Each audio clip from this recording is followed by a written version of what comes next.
iilluminaughtii is now involved in multiple lawsuits. Yes, you heard that right.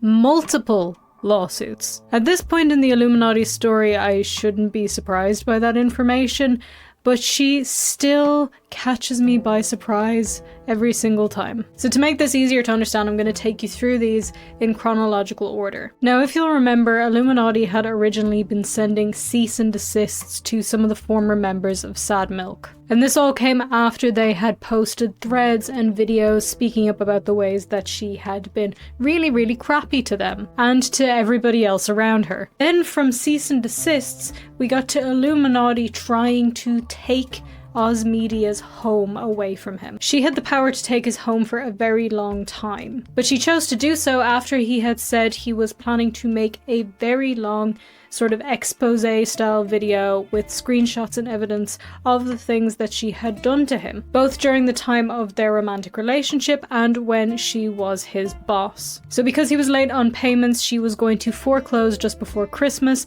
but thankfully OzMedia did a fundraiser and was able to get the money to pay Blair to save his home and stop the foreclosure, essentially stopping the foreclosure with this payment. But it seems like iilluminaughtii is not willing to give up just yet, and she's now progressed to full-on legal action. And once you see what she is saying in this legal document, you will understand why I personally think a lot of this is just completely baseless. Before I actually show you this legal document, I just want to give a big shout out to Mad Catster, who was the one who originally found this information. And he was also nice enough to send me the legal document, so thank you so much for that. Definitely do go check out his channel, there'll be a link in the description. He makes really good videos and he has really cute cats. So that's always a win for me. But let's go ahead and look at the document. Before we move on with the rest of the video though, I want to tell you about today's sponsor, Magic Spoon. When I tell you how excited I was when this company reached out to me, you don't understand. Magic Spoon is the most amazing cereal that I have ever come across in my entire life, and I mean that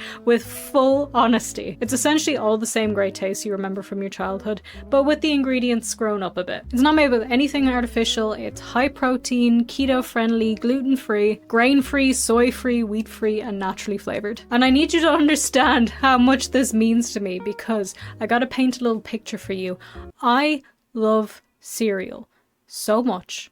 When I was a child, and even when I was a teenager, it was the only thing that I wanted to eat. If you put me in front of a box of cereal, I would eat 4 or 5 bowls of it. I really, really like cereal. The problem is, as you get a bit older, you get a little bit more conscious of what you're eating. Like for me personally, I try and make sure that I'm eating enough protein, which means that I have to have protein at every single meal. Which then means eating a bowl of cereal is usually not something that I can do because there's just not enough protein in it to hit my goals. Which was what I thought until I found out about Magic Spoon. Because each serving has about 13 to 14 grams of protein, which is absolutely fantastic, and 4 to 5 grams of net carbs, as well as 140 calories and 0 grams of sugar, which again is really great for me because last year I was eating a lot of sugar, so one of my New Year's resolutions is to cut down on that a bit. The Magic Spoon works really well for me. It fits all my goals. It's low carb, high protein, and 0 sugar, and the flavors are so good.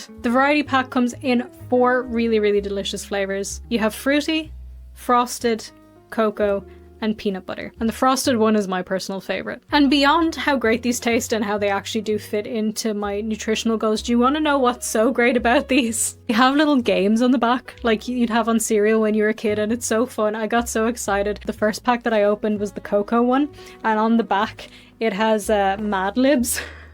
And I've always wanted to do Mad Libs, I've never done it before, so that was just like a nice little bonus. All in all, I just really love Magic Spoon. It makes it really easy for me to eat more protein and cut down on sugar, but it's cereal.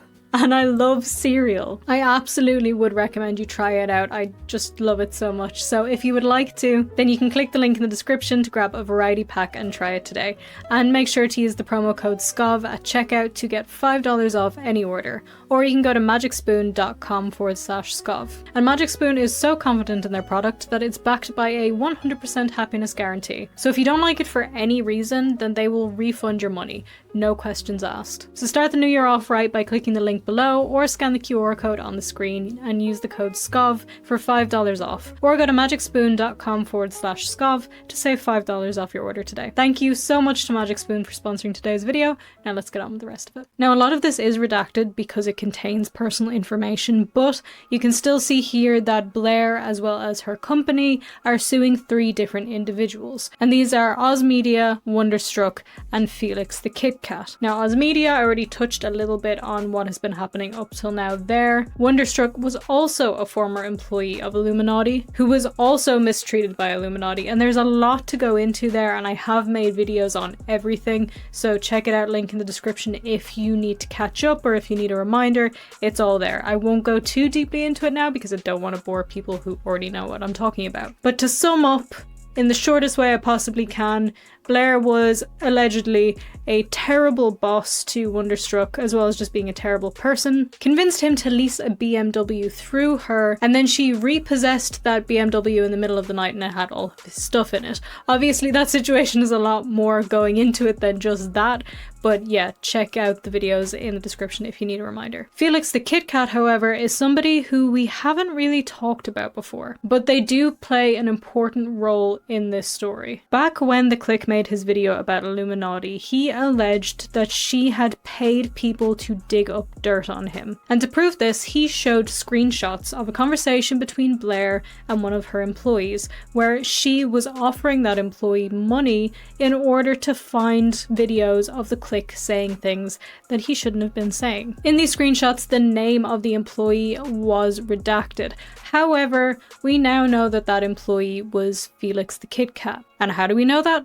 Well, because that's why Blair is suing them. And to further prove this point, Felix the Kit Kat also posted the same screenshots that the Click had used in his video to Twitter, but this time the names weren't redacted. And honestly, the more that I look at this screenshot, the worse it feels to me. I mean, you can see how Illuminaughtii makes sure that Felix is low on money and desperately needs money before going ahead and making this offer. She needs to make sure that she has power over this person before she does it. And maybe you think I'm reading too much into it, but when you see the pattern of her behavior and how she acts, that's what she does with everybody. She has to make sure that she always has power in every situation, and this is just one example of that. But clearly anyway, Blair was not happy about the fact that this person sent these screenshots to the Click. And so one of the things that she's going after them for is breach of contract, presumably referring to something along the lines of not being able to give away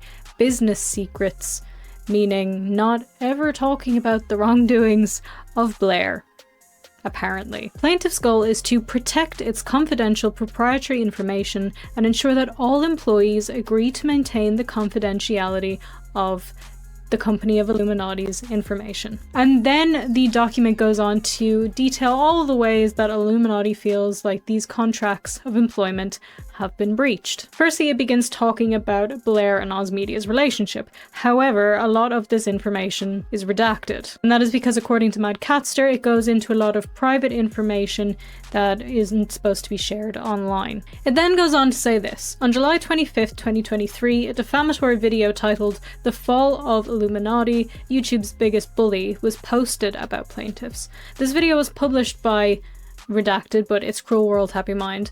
In that video, defendants speak publicly about their intent to publish a defamatory video about Blair. And I am entirely perplexed by why this is included in this document, because that is Cruel World Happy Mind's video. And although Cruel World Happy Mind did post a video talking about her negative experiences with Illuminaughtii, which by the way was really bad, Madison, also known as Cruel World Happy Mind, isn't one of the people being sued. So why is her video included in this document? The only thing that I could possibly think of, and this is pure speculation on my part, is that Illuminaughtii had sent her lawyer lists of everything that pissed her off, every video that was made about her, everything she felt like had something wrong done against her, every video of somebody speaking up about her. So Cruel World Happy Mind, The Click, OzMedia, One Topic at a Time, Wonderstruck, everybody, as well as potentially other people's videos too. And it was the lawyer's job to figure out which of these people can we take action against and how can we possibly do it. which is potentially why they went with the employee route. My theory is that in drafting this document, her lawyer put the title of the wrong video, or the wrong person. I don't know. Like, that's the only thing I can think of, because in what other scenario would it make sense for Cruel World Happy Minds video to be included there when she's not being sued by Illuminaughtii? I don't know. It makes no sense. That, or just Illuminaughtii said, no, you gotta show this video because I didn't like this video. Wah. Then it goes on to talk about Wonderstruck. Prior to Wonderstruck's move to Colorado in around May of 2021, Illuminaughtii purchased a car that she would allow him to use as his own, under the assumption that he would repay those funds, which Blair and Wonderstruck agreed and understood to be a loan prior to her transferring the title to him. Illuminaughtii hired Wonderstruck, however, Wonderstruck violated multiple of the company's policies. Despite performing none of his job functions, Wonderstruck was paid throughout his time at Illuminaughtii. Let's remember here that Wonderstruck had said that he was not being given work to do during the term of his employment, and he went out of his way to try and find things to do. Later on, he did have something to do, but he had technical issues and had to try and solve the issue. But he was fired before the deadline for that video, for that work that he had to finish. And yes, he was paid, but he did not work there for very long. So this all seems completely redundant, in my own personal opinion. Despite agreeing to make payments on and keep the car, on or about July 29th, Wonderstruck and Blair agreed to meet with a police escort so that Wonderstruck could receive his belongings that were in the car. There is so much to unpack here, I can't even... this is just baffling to me. Obviously, I was not there.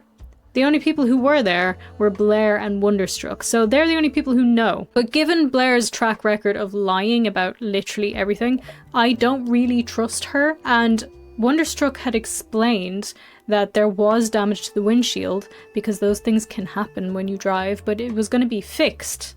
Just hadn't been fixed yet. And you also need to remember that Wonderstruck had come to an agreement to bring the car back, but then Illuminaughtii came in the middle of the night when he was asleep and took the car with all of his stuff in it.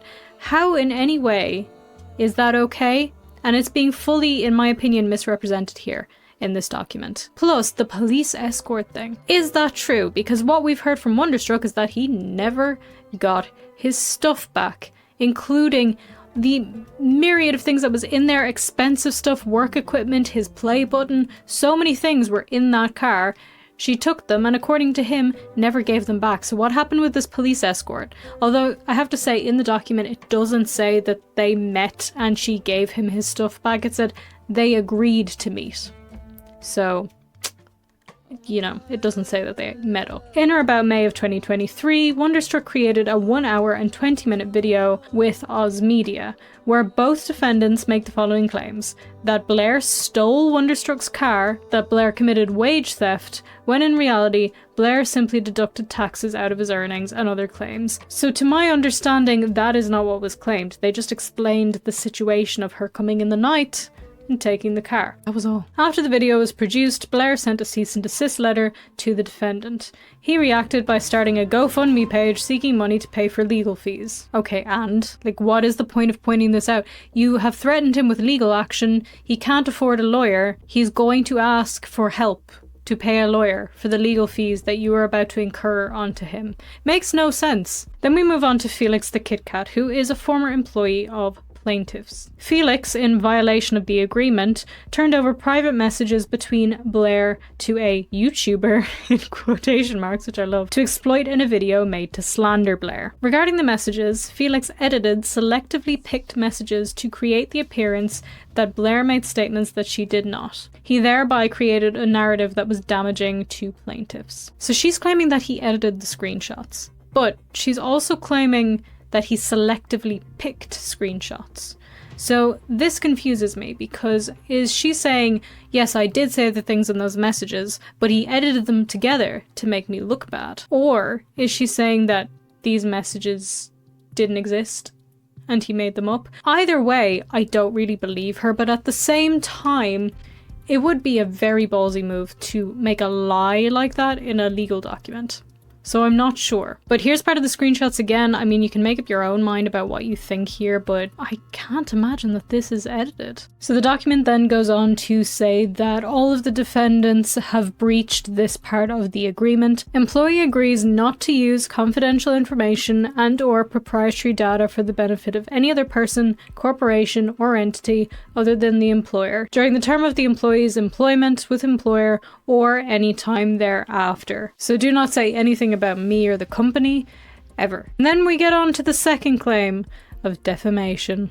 Big word on YouTube, isn't it? So Illuminaughtii claims the defendants published or caused to be published false statements that Miss Blair committed various acts including abuse to her employees, wage theft, vehicular theft, and other claims. I'm very interested by this section here, or caused to be published false statements. Because she's essentially saying here, not only do I believe that these people have defamed me with their statements, but also that their statements have caused other people to defame me.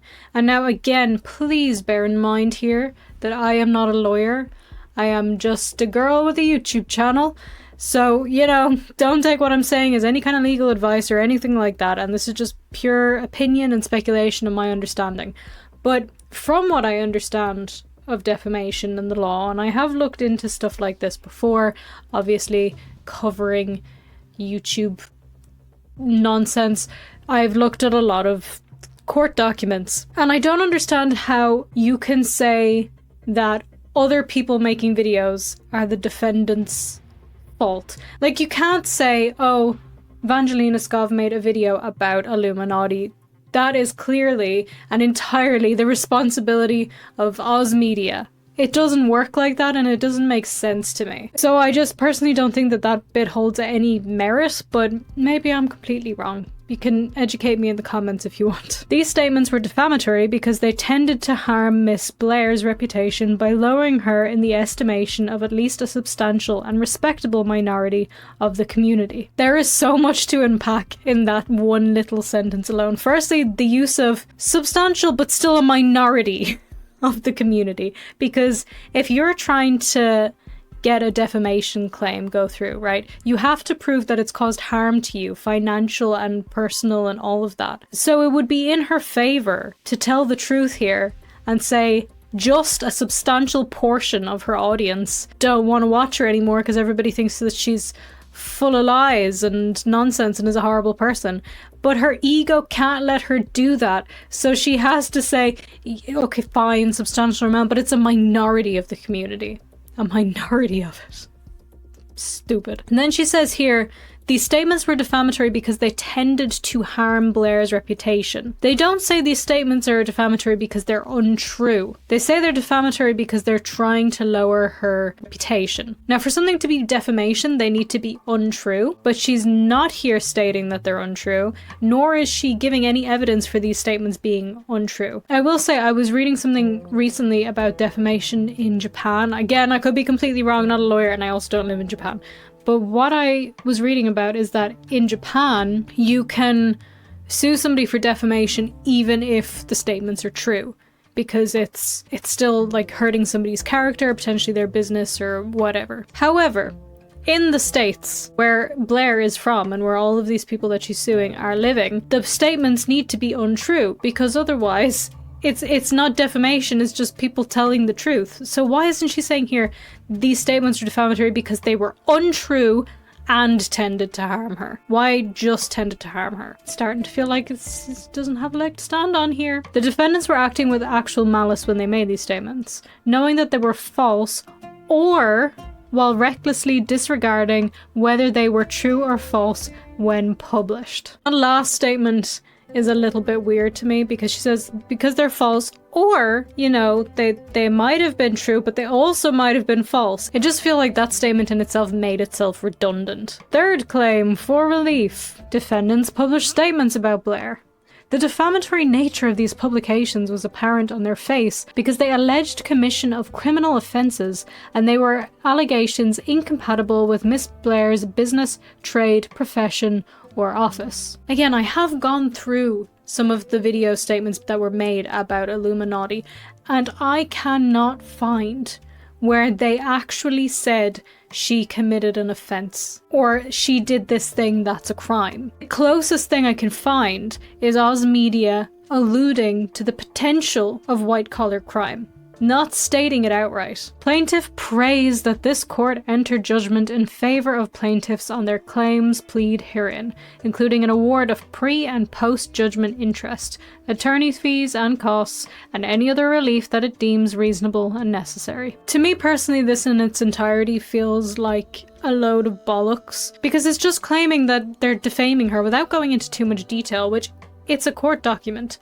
Put in the detail. I've seen documents before where they've said, this exact quote is the defamation. This is the slander. This is the libel. There's no quotes. There's no timestamps. There's no directing of where these statements came from. Are they from Twitter? Are they from YouTube? Are they from somewhere else entirely? There's no actual information here of the defamation being made. Getting to the confidentiality agreement of her employees, I can't speak to that. I don't know. Couldn't tell you. I have seen other people who are more knowledgeable in the law say that this might be completely baseless because the agreements lasted for a very long term and could be thrown out because they were unfair.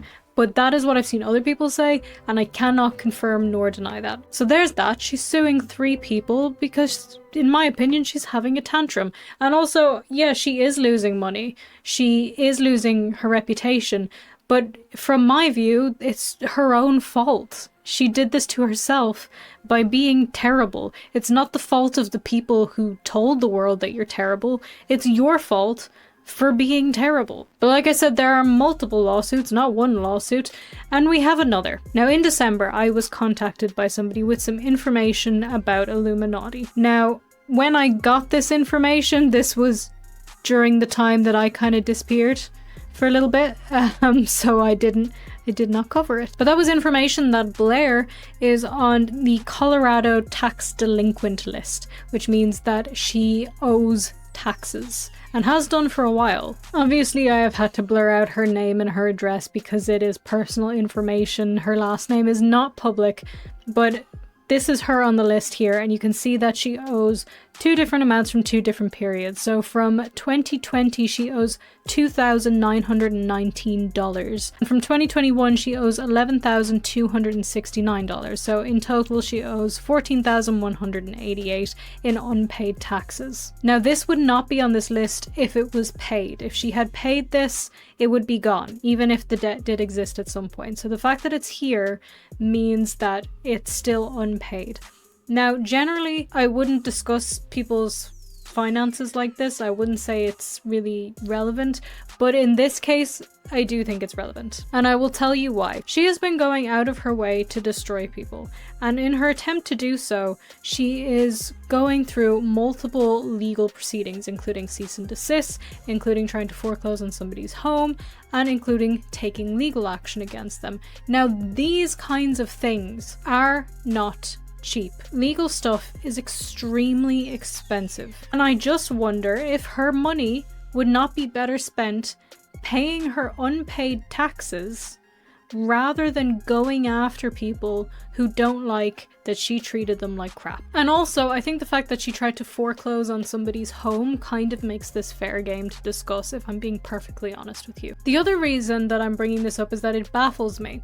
Not just because she's spending so much money on legal fees when she could be paying it towards her unpaid taxes, but she makes a lot of money. Maybe not so much anymore, but she has made a lot of money. Along with YouTube, she has multiple businesses. And it has been said that at some point she was making 3 figures a month. She also has this thing with the BMWs. She's buying BMWs for other people. She's trying to buy houses and rent them out to people so she can have a company town. The girl has money. So why is she not paying her taxes? Because yes, $14,000 is a lot of money. It is absolutely a lot of money. But given what we understand about how much money she was making and how much money she was throwing around the place and flaunting, and all of the businesses she had, including YouTube, the candle company, her merch might even be like a separate thing, and the crypto farm, all of that, why did she not have $14,000 to pay for her taxes? Especially considering these are from as early as 2020. Why has she not paid these?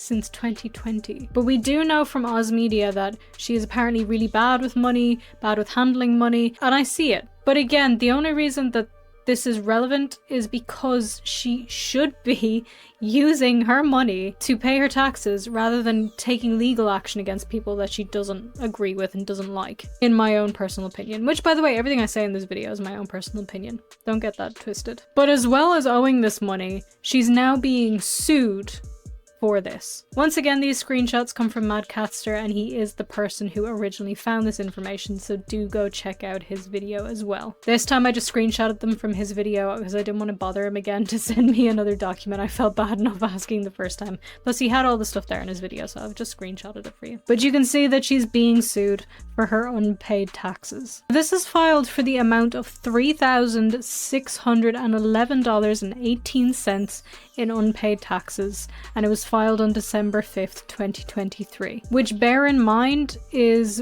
before she was trying to foreclose on OzMedia's home. And again, don't get me wrong, $3,000 is a lot of money, but considering how much money she had, I don't know if she has that money anymore, but considering how much money she had, she not have found a way to pay these $3,000. Now here's where I found out something very interesting, which is that in the States, it's probably a thing here as well, I've just never heard of it, but at least in the States, you can buy debt, which is a bizarre concept to me. Capitalism is so weird, but their companies, their whole business is to buy debt, to buy and sell debt and make a profit on people's debt. That's the most, like, I guess that's how banks make money too, but it's just weird. But her debt was bought by multiple people. Multiple different companies were buying this debt off of each other, which I don't know if that's the usual thing or if it's something unique to this case, but there was multiple different parties buying this debt, some of which all happened on the same day, until we get to the final sale,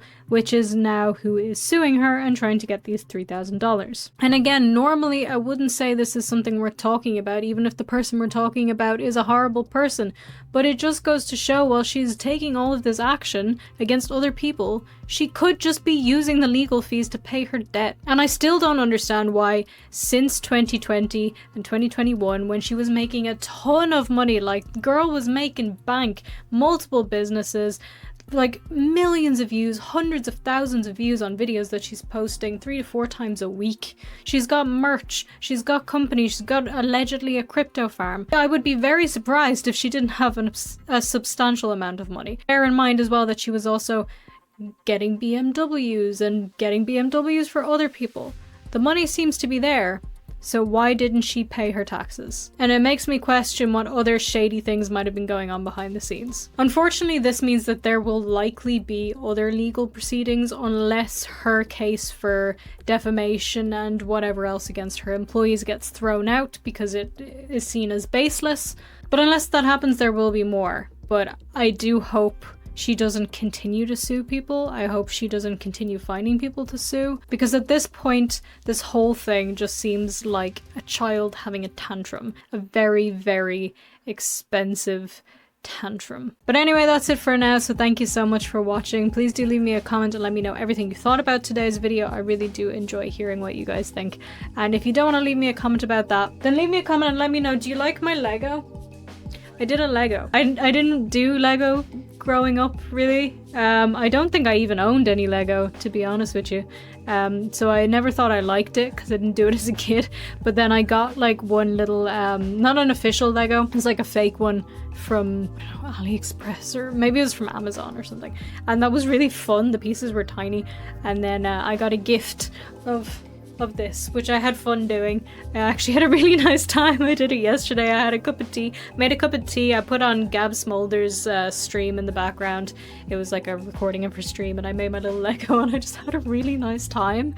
So anyway, of course, like, comment, share. Check out the merch and the Patreon, which has exclusive merch, by the way. Follow me on social media. I'm VangelinaSkov everywhere. And oh yeah, sorry, the most important bit, I always forget this bit. Subscribe. Thank you. Appreciate it. Turn on notifications, but subscribe. subscribe. I really do appreciate if you do that. Do all the things that I'm supposed to ask you to do at the end of a video, including remembering to check out Magic Spoon. You can click the link in the description to grab a variety pack and try it out today, and be sure to use the code SKOV at checkout to get $5 off any order, or go to magicspoon.com/skov. Thank you to Magic Spoon for sponsoring today's video, and thank you so much for watching today's video. I hope you have an absolutely wonderful rest of your day, and I'll see you in the next one. Bye!